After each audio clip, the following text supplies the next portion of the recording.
निकाय चुनाव की तैयारी में उतरी बीजेपी। गाजियाबाद में डिप्टी सीएम ने किया पिछड़े वर्ग के लोगों को संबोधित। सबका साथ सबका विकास के नारे के साथ चल रही है सरकार। 70 स्टेनलेस टैंकरों से गंगा जल सप्लाई की दी सुविधा। मुजफ्फरनगर में सुदर्शन न्यूज ने किया था बड़ा खुलासा। सरकारी धन की बंदरबाट के लिए किया जा रहा कृत्य। 70 जोड़ों की कराई गई अवैध शादियां, मचा हड़कंप। मेरठ में जहादी ने हिंदू दलितों पर किया पथराव। अजमत और देवेंद्र के बीच हुई थी कहासुनी। जहादी ने पीड़ित देवेंद्र पर बोला हमला। मामला दर्ज, कार्रवाई जारी। हरदोई के मेडिकल कॉलेज में ऑपरेशन के बाद मरीज की मौत। परिजनों ने जमकर किया हंगामा। इमरजेंसी छोड़कर भागे डॉक्टर। जांच और कार्रवाई में जुटी पुलिस। नमस्कार, आप देख रहे हैं सुदर्शन न्यूज में हूं आपके साथ अमित शर्मा और शाम के 5 बज चुके हैं। वक्त है आपका राज्य आपकी खबर का। सबसे पहले बात करेंगे हिमाचल प्रदेश की। हिमाचल प्रदेश के शिमला में बालिका आश्रम टुंटीकंडी की छात्राएं 14वीं विधानसभा के बजट सत्र को देखने आई। लेकिन आपको बता दें कि बालिका आश्रम टूटीकंडी की छात्राओं में कार्रवाई देखने से ज्यादा उत्साह प्रदेश विधानसभा के माननीय अध्यक्ष कुलदीप सिंह पठानिया ने मुलाकात के बाद देखने को मिला। इस दौरान छात्र छात्राओं ने विधानसभा अध्यक्ष से होने वाली कार्यवाही के बारे में पूछा और संसदीय प्रणाली की जानकारी भी ली। इस अवसर पर कुलदीप पठानिया ने छात्राओं को अपनी शुभकामनाएं देते हुए कहा कि लोकसभा और विधानसभा लोकतंत्र के सबसे बड़े मंदिर हैं। आज के युवा जिस तरह संसदीय प्रणाली की ओर आकर्षित हो रहे हैं, इससे लोकतंत्र की मजबूती को और बल मिलेगा।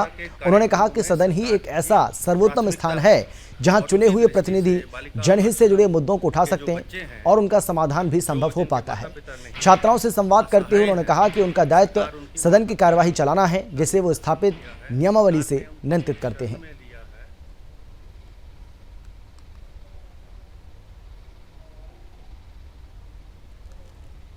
वर्तमान सरकार जिसका नेतृत्व आदरणीय सुखविंदर सिंह सुक्खू कर रहे हैं, वो वर्तमान सरकार जिसका नेतृत्व आदरणीय सुखविंदर सिंह सुक्खू कर रहे हैं, वो सदन के नेता भी हैं, मुख्यमंत्री हैं हिमाचल प्रदेश में। और सामाजिक सुरक्षा के कार्यक्रमों में सरकार की प्राथमिकता है। और उसी दृष्टि से बालिका आश्रम के जो बच्चे हैं, जो जिनके माता पिता नहीं हैं, असहाय हैं, सरकार उनकी माता पिता का रूप धारण किया है। सरकार ने उनको अपनी शरण में लिया है। हर प्रकार की सुविधा उन बच्चों को मिलेगी। और वो बच्चे प्रोफेशनल कोर्सेज करना चाहें, चाहे कोई भी कोर्स करना चाहें जो है किसी भी विश्वविद्यालय से, उसके लिए सरकार। खबर है गाजियाबाद से, जहां नगर निकाय चुनाव की तैयारियों में भारतीय जनता पार्टी अब लगभग पूरी तरह से जुट चुकी है। गाजियाबाद के रामलीला मैदान में महर्षि कश्यप जयंती महाकुंभ के कार्यक्रम में उप मुख्यमंत्री केशव प्रसाद मौर्य ने आकर पिछड़े वर्ग के लोगों को संबोधित करते हुए कहा कि डबल इंजन की सरकार उत्तर प्रदेश के साथ साथ पूरे देश में सबका साथ सबका विकास के अपने नारे के साथ चल रही है।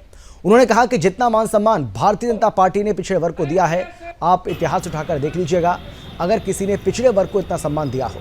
वहीं केशव प्रसाद मौर्य ने पत्रकारों से बातचीत करते हुए कहा कि खोड़ा नगर पालिका को कल ही 70 स्टेनलेस टैंकरों से गंगा जल सप्लाई की सुविधा दी है। वहीं समीक्षा बैठक में चेयरमैन रीना भाटी ने अधिकारियों द्वारा खोड़ा की जल समस्या को पूर्ण रूप से खत्म करने के लिए 1300 करोड़ के 2 प्रस्ताव दिए, जिसे प्रदेश प्रशासन को भेज दिया है और जल्द ही इसका निस्तारण कर दिया जाएगा। आदरणीय मुख्यमंत्री योगी आदित्यनाथ जी जिले में समीक्षा किए थे और जो उन्होंने निर्देश दिया था उसकी अनुपालन आख्या ली गई है। और आज भी जो कई महत्वपूर्ण निर्देश दिए गए हैं, डिटेल तो आपको एक प्रेस नोट जिले के सूचना अधिकारी उपलब्ध कराएंगे।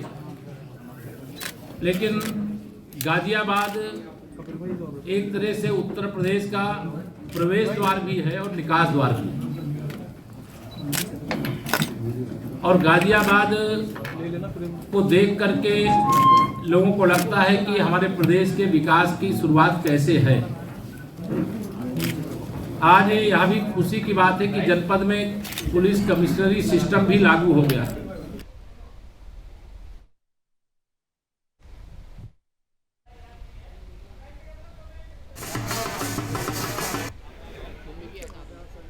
तो निकाय चुनाव की तैयारियों में बीजेपी अब जुट चुकी है। बीजेपी की ओर से तमाम तैयारियां की जा रही हैं।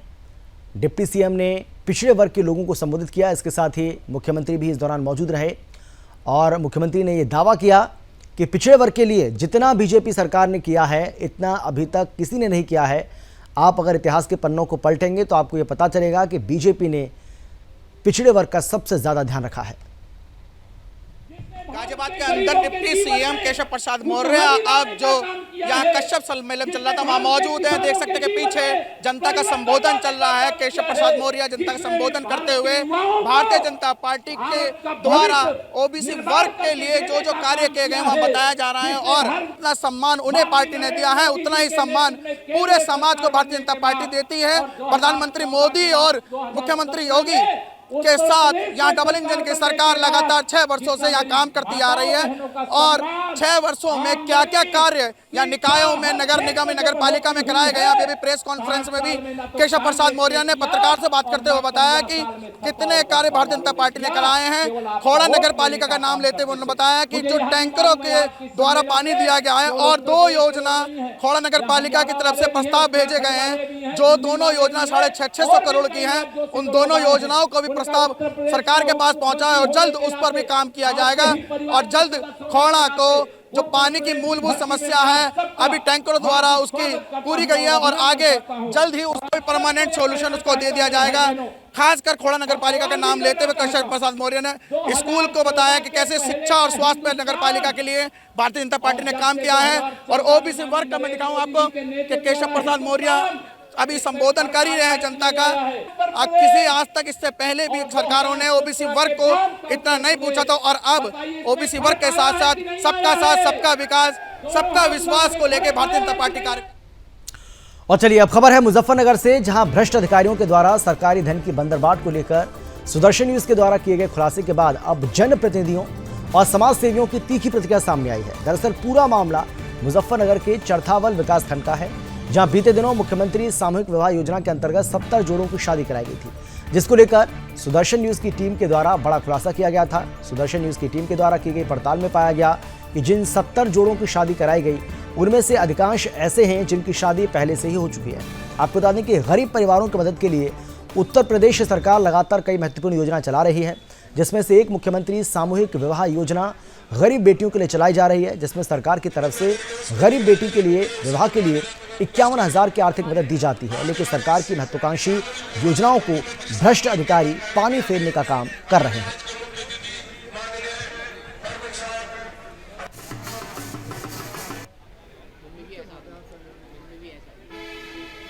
ये आपके माध्यम से ही मुझे ये जानकारी मिली है, तो ये संज्ञान में लेकर के मैं कल से इसमें जांच शुरू करवाता हूँ। जो भी दोषी होगा उसके विरुद्ध कार्रवाई की जाएगी। कुछ सफेद पोश लोग लगे हुए हैं और अधिकारियों ने जो है अधिकारियों को वो बैक कर रहे हैं, वो भ्रष्ट लोग हैं और ये तो एक प्रकार से समाज के साथ में, राष्ट्र के साथ में, संस्कृति के साथ में द्रोह है, हिंदू धर्म के साथ में द्रोह है। क्योंकि केवल हिंदू धर्म में एक बार शादी होती है और इन्होंने डबल दिखा दी। जिनकी शादियां पहले होगी थी उनकी फर्जी शादियां दिखाई गई। अगर कहीं धन उगाही का बात है, ये सरकार की एक लोक कल्याण की गरीब लोगों के लिए नीति है और सभी प्रदेशों में संचालित है। अगर कहीं धन उगाही की शिकायत है, आप समाज के मजबूत स्तंभ माने जाते हैं प्रेस। इस सरकार ने अपोजिशन का तो गला घोट रखा। अब प्रेस भी कोई आप जैसा साहसी व्यक्ति साहस कर ले तो अच्छी बात है। आप लिख के दीजिए, उसकी जांच कराएं और प्रशासन को चाहिए कि उसकी जांच। और अब खबर है मेरठ से, जहां एक बार फिर से मुस्लिम जिहादी उन्मादी भीड़ ने पीड़ित हिंदू दलितों पर जमकर पथराव किया। मेरठ के थाना भावनपुर क्षेत्र के गांव औरंगाबाद में अब्दुल रशीद के पोते देवेंद्र के बीच किसी बात को लेकर कहासुनी हो गई थी, जिसके कुछ देर के बाद जिहादी अब्दुल पोते अजमत ने 10 से 15 लोगों को इकट्ठा करके लाठी डंडा, तमंचा और कुल्हाड़ी से लैस होकर पीड़ित देवेंद्र पर हमला बोल दिया, जिससे वो गंभीर रूप से घायल हो गया। फिलहाल पुलिस ने मामला दर्ज कर लिया है और आगे की कार्रवाई चल रही है। चलिए आगे बढ़ते हैं, बात करेंगे हरदोई की, जहां मेडिकल कॉलेज में एक मरीज के ऑपरेशन के कुछ देर के बाद मरीज की मौत हो गई। इसके बाद उसके परिजनों ने जमकर हंगामा किया। पुलिस ने किसी तरह से आक्रोशित परिजनों को समझा बुझाकर शांत कराया। जानकारी के मुताबिक सुरसा थाना क्षेत्र के पचकोरा गांव के रहने वाले संतोष गुप्ता ने मेडिकल कॉलेज के डॉक्टर हरप्रीत सिंह और डॉक्टर अरविंद शर्मा को दिखाया था। संतोष के भाई हरिओम का आरोप है कि डॉक्टरों के कहने पर उन्होंने अपने भाई को हाइड्रोसील और हर्निया का ऑपरेशन कराने के लिए मेडिकल कॉलेज में भर्ती कराया था। डॉक्टरों ने ऑपरेशन करने के लिए 10,000 रुपये की मांग भी की। इसके बाद डॉक्टर्स ने 7,000 रुपये तुरंत दे दिए, बाकी पैसा बाद में देने को कहा गया। हरिओम का ये भी आरोप है कि डॉक्टर लगातार पैसे मांगते रहे, साथ ही धमकी भी दी कि पूरा पैसा नहीं दिया तो ऑपरेशन गड़बड़ कर देंगे। ऑपरेशन के पूरे पैसे ना देने पर जानबूझकर डॉक्टर ने भाई संतोष की हत्या कर दी। परिजनों का आरोप है कि डॉक्टर ने लापरवाही बरती। फिलहाल पुलिस ने परिजनों से लिखित तहरीर ले ली है और आगे की जांच के लिए कार्रवाई शुरू कर दी है। पहले जांच कराए इन्होंने कर दिया, सब सही है, कोई दिक्कत नहीं है। आज के लिए उन्होंने बुलाया था 10 बजे, हम यहाँ 9 बजे आ गए थे। इन्होंने कहा 7,500 रुपये हमको अलग दे दीजिए, तुम्हारा हम पर्सनल कर देंगे ऑपरेशन। तो हमने को 7,000 रुपये अलग से दे दिया। तो हम 7,000 रुपये को दे दिया, तो मेरा साहब बढ़िया कर देना, कोई दिक्कत ना हो, मैंने आपका नंबर 1 का होगा। तो 7,000 रुपये दे दिया, उन्होंने OTP में भर्ती कर दिया। तो भर्ती करने के बाद में तो हम लोग ऑपरेशन हो गया। तो 3 घंटे बाद उन्होंने कहा ऑपरेशन हो गया, बाहर लेके गए। तो ये सीने में दर्द हो रहा था, कल से ही सीने में दर्द हो रहा था। तो सीने में दर्द नहीं बंद हुआ, सीने दर्द पे ऊपर ले गए तो ऊपर बैठने झकने लगे। सीने दर्द होते होते तो खत्म हो गए, लेकिन डॉक्टर साहब ने हमको अभी भी जवाब नहीं दिया है कि खत्म हो गए। संतोष गुप्ता का ऑपरेशन हुआ था। हम सौरभ गुप्ता हैं, पंचकुला के रहने वाले हैं। संतोष गुप्ता आपके कौन है? भाई हैं। कब ऑपरेशन हुआ था? अब 12 बजे ऑपरेशन शुरू हुआ था। 2:45 पर ऑपरेशन खत्म हुआ। किसने ऑपरेशन किया था? हरप्रीत सिंह ने किया था। खबर है गाजीपुर से, जहां बंटी बबली गैंग की सदस्य सृष्टि राय की 53,48,000 की संपत्ति को जिला प्रशासन ने कुर्क कर लिया है। दरअसल बंटी बबली गैंग के सरगना उपेंद्र राय ने पत्नी और अन्य रिश्तेदारों को मिलाकर एक गैंग बनाया था और ये गैंग नौकरी दिलाने के नाम पर लोगों से करोड़ों रुपए की ठगी कर चुका है। वहीं एसपी ओमवीर सिंह ने बताया कि जिलाधिकारी के आदेश पर उपेंद्र राय और सृष्टि की राय की 53,48,000 रुपए की अचल संपत्ति को कुर्क कर दिया गया। आरोपी ने गिरोह बनाकर लोक व्यवस्था को अस्त व्यस्त करने और अपने गैंग के सदस्यों के लिए आर्थिक और भौतिक के साथ ही अन्य लाभ प्राप्त करने के उद्देश्य से अकेले सामूहिक रूप से आपराधिक कार्य करते थे और समाज विरोधी क्रियाकलापों में संलिप्त होकर बेनाम अचल संपत्ति अर्जित की थी। आज एक उपेंद्र राय नाम का फ्रॉडस्टर है, जिसकी पूर्व में भी कुर्की की गई थी, जो वर्तमान में जेल में है तथा उसकी मोडस ऑपरेंडी ये थी कि अपने परिवार के सदस्यों के साथ मिलकर है। इसके गैंग में इसके पिताजी, माताजी, पत्नी, इसकी और रिश्तेदार सभी लोग सम्मिलित थे और इसके द्वारा बहुत लोगों को लखनऊ में भी और यहाँ पे भी और प्रदेश के अन्य जनपदों में भी चूना लगाया गया था। पूर्व में इसकी कुर्की, इसकी 14 गैंगस्टर के अंतर्गत कार्रवाई की गई थी इसके विरुद्ध। आज बलिया में इसके एक और गैंग की सदस्या थी, जिनके द्वारा इसके द्वारा अवैध संपत्ति अर्जित की गई थी, उसके द्वारा अपना बलिया में संपत्ति बनाई गई। और चलिए खबर है कानपुर से, जहां पुलिस ने साउथ में ताबड़तोड़ एक के बाद एक वारदात को अंजाम देने वाले 2 लुटेरों को अरेस्ट कर लिया है। पूछताछ में दोनों ने आधा दर्जन लूट की वारदातों को खुलासा किया है। पुलिस ने दबिश देकर लुटेरे के घर से चेन और 45,000 रुपये समेत अन्य माल बरामद किया। एडीसीपी अंकिता शर्मा ने बताया है कि किदवई नगर के पास पुलिस चेकिंग कर रही थी। पुलिस को देखते ही बाइक सवार भागने लगे तो पुलिस ने दौड़ाकर दबोच लिया। पूछताछ में दोनों ही की पहचान अजय कुमार और विनय कुमार के रूप में हुई है। जांच में यह भी पता चला कि शातिर लुटेरा अजय कुमार वाहन चोरी के अलग अलग मामलों में 7 बार जेल जा चुका है। डीसीपी ने लुटेरों को पकड़ने वाली टीम को 20,000 का इनाम देने का भी घोषणा की है।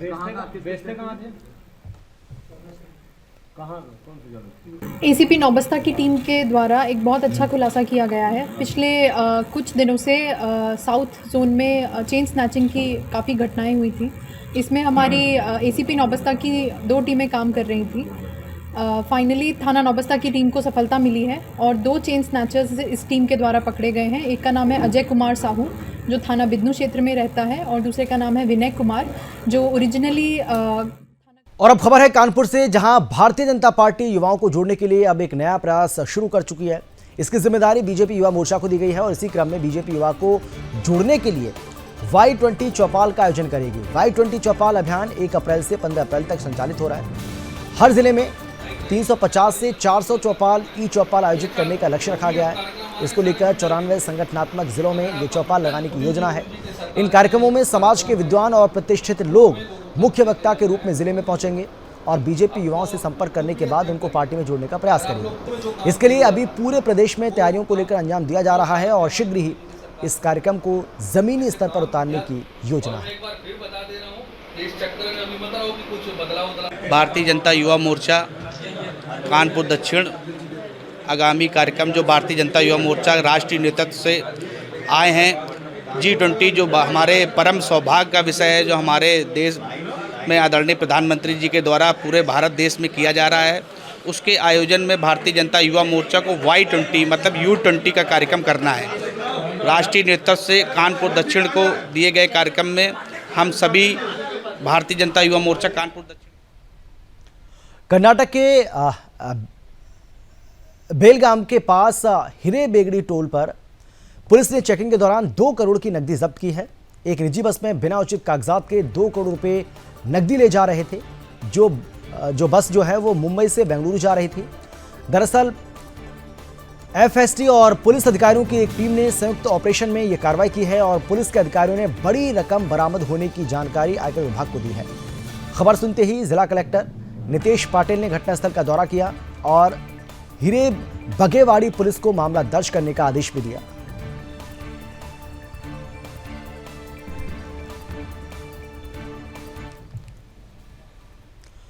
खबर मध्य प्रदेश के टीकमगढ़ से है, जहां जतारा नगर में आगामी त्योहारों को सौहार्दपूर्ण एवं शांतिपूर्वक तरीके से मनाने के लिए पुलिस ने नगर में फ्लैग मार्च निकाला है, जो नगर के प्रमुख मार्गों, धार्मिक स्थलों, बस स्टैंड सहित अन्य स्थानों से निकाला गया और लोगों से शांतिपूर्ण तरीके से त्योहारों को मनाने की अपील की गई।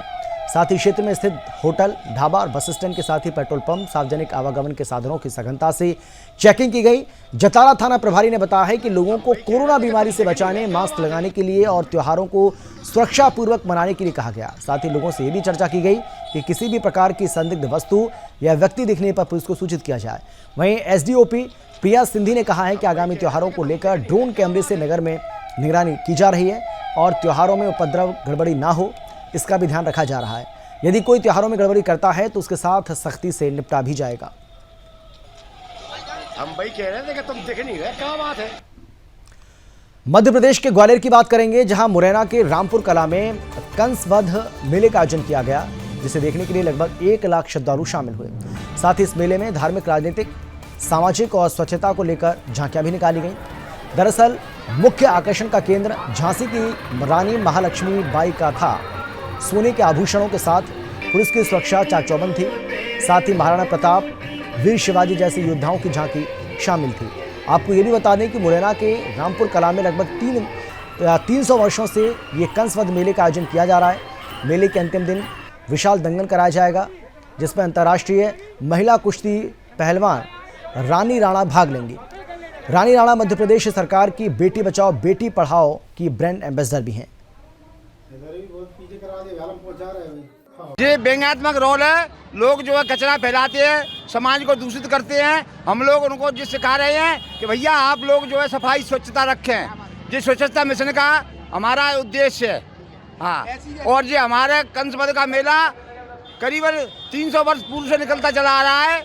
जो कंसवध मेला है रामपुर में प्राचीन समय से निकलता चला आ रहा है और मुझे झांसी की रानी का स्वरूप का चित्रण करने का मौका मिला। मैं अपने आप को बहुत अच्छा महसूस कर रहा हूँ, गर्व महसूस कर रहा हूँ। लेकिन मैंने इस मेले का काफ़ी नाम सुना था कि ये मेला बहुत अच्छे बड़े लेवल पर निकलता है, जिसमें सभी समाजों का समावेश होता है। और वाकई में जो मैंने सुना था उससे ज़्यादा पाया।